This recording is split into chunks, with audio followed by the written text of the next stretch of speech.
இனிய பொங்கல் நல்வாழ்த்துக்கள். பொங்கல் நன்னாள்ல உங்க இல்லத்துல பொங்கல் பொங்கி வர்றது மாதிரி மகிழ்ச்சியும் சந்தோஷமும் பொங்கட்டும். கரும்போட இனிய சுவை மாதிரி உங்க வார்த்தைகள் இனிக்கட்டும்.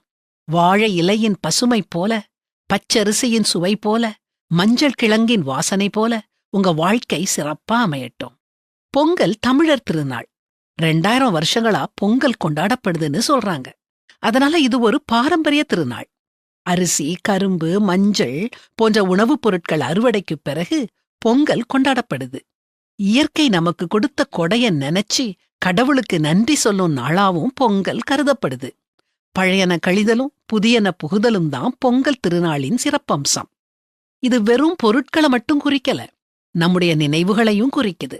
நம்ம வாழ்க்கையில எதிர்மறை சம்பவங்கள் நடந்திருக்கலாம், நாம ஏமாற்றங்களை சந்திச்சிருக்கலாம், அடுத்தவங்க நமக்கு கெடுதி செஞ்சிருந்திருக்கலாம், நண்பர்கள் நம்மள கைவிட்டு இருந்திருக்கலாம், உறவுகள் நம்மள அலட்சியப்படுத்தி இருந்திருக்கலாம். இது எல்லாத்தையும் மனசுல சுமந்துக்கிட்டு மத்தவங்கள குறை சொல்லிக்கிட்டு சுய பரிதாபத்துல உழண்டுகிட்டு இருக்கிறது ரொம்ப ஈஸி. போன வருஷத்தை திரும்பி பார்த்து நமக்கு நேர்ந்த சோகங்களை நினைச்சு பார்த்து மறுபடியும் மறுபடியும் அந்த சோகத்திலேயே வாழ்ந்து நிகழ்காலத்தையும் வருத்தத்திலையும் கவலையிலையும் கழிச்சுக்கிட்டு இருக்கோமா? இப்படி வாழ்றதுனால யாருக்கு என்ன லாபம்?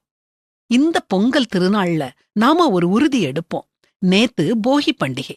நம்ம வீட்ல இருந்த எல்லா பழைய பொருட்களையும் எரிச்சோம். அதே மாதிரி நம்மள அழுத்துற பாரமான எதிர்மறை நினைவுகளை நம்ம மனசை விட்டு களைஞ்சி எடுப்போம்.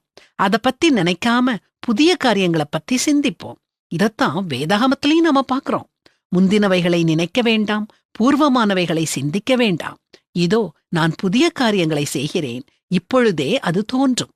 ஆமாங்க, இந்த தை மாசத்துல இருந்து எல்லாமே நமக்கு புதுசா இருக்க போது.